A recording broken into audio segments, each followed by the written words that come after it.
Over the decades, I have seen many people turn pro in the ballroom dance world, meaning they transition from student to becoming a teacher. And there are some super common blunders I see in this process, and I'm going to break them down for you. Number one, thinking they are God's gift to dancing. They already know enough. They don't need to learn anything else. Okay, I got news for you. I was a championship level international standard pro competitor. I took 5 more years of Latin private lessons pretty regularly just to learn how to teach halfway decent. And I don't claim to be a Latin teacher. There's no way when you turn pro, or really ever in your career, you're gonna know everything. And you want to provide a service as best you can to serve your clients. And just as important, you're doing yourself a favor. It's so fun to learn, and you don't have to stop just because you turn pro. Okay, number 2, here's another benefit to continuing your learning process once you turn pro. You learn how to learn, okay? So once you become an experienced dancer, honestly, especially championship level, open level dancers when they turn pro, you kind of forget that learning process and how hard it was to understand and digest information and get it in your body. To this day, I drop into classes that are not in styles I've ever done before. Folk dancing, things like this, even Zumba, where they just do things cattywampus.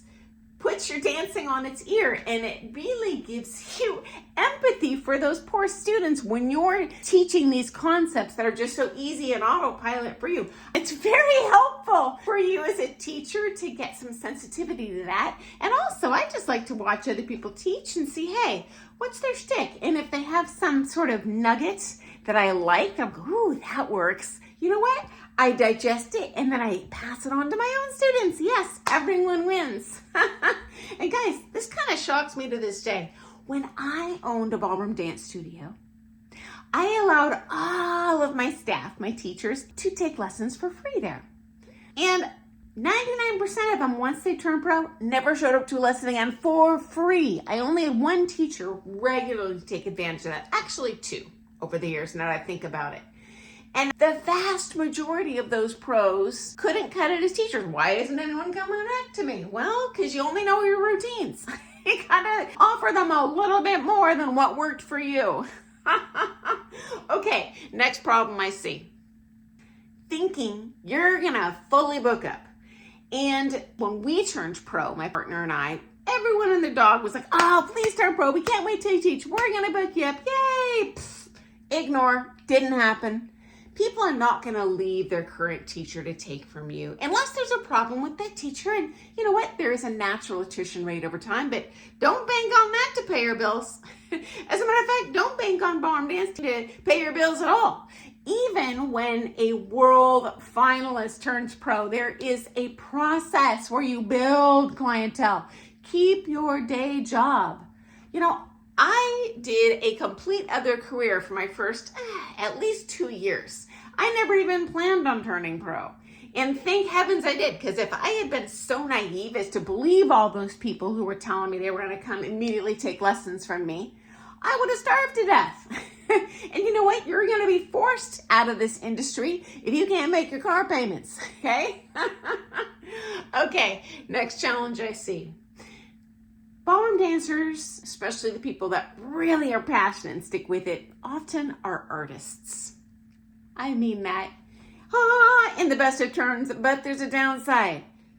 I see them not plan for the future, not keep good records, not be professional and arrive punctually, not prepare lesson plans, not save money for a rainy day. Because yes, this is a seasonal industry. There are times of the year where I'm packed and others where I'm just like zippity-doo-dah, I have nothing to do. And this is like clockwork, guys. So if you're turning pro, definitely don't forget that it is a career and you need to treat it as such. It's a little different than having a hobby and just canceling your lessons because, hey, I feel like going to the beach today. That is not gonna cut it.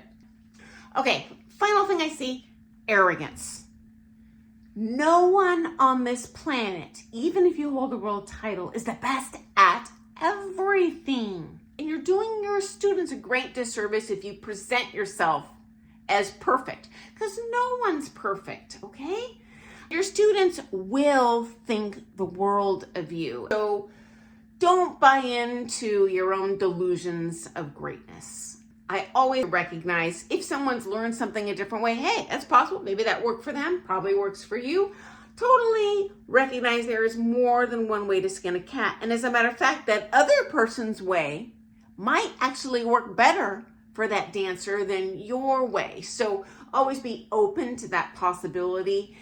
And then look at it. Maybe it works great for them. And if it does, hey, roll with it. And maybe you can learn from their learning experience and then pass that knowledge on to another student, because we all just want to spread that joy of dancing and our success to as many people as possible. So one more thought for you guys. I didn't learn this till much later in my pro career, but early on in my career, certainly, and I see this with many people, the teachers don't realize that most students prioritize fun over actually becoming a good dancer. Obviously, this varies per student, and different teachers have different personalities. Some are going to attract that more social student who wants to have fun.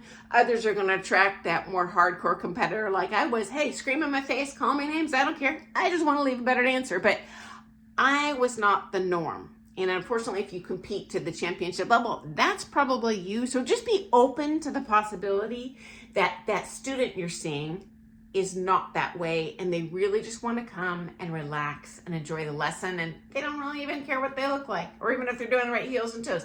And that's okay. As long as we're growing our community, that's what matters in the big picture.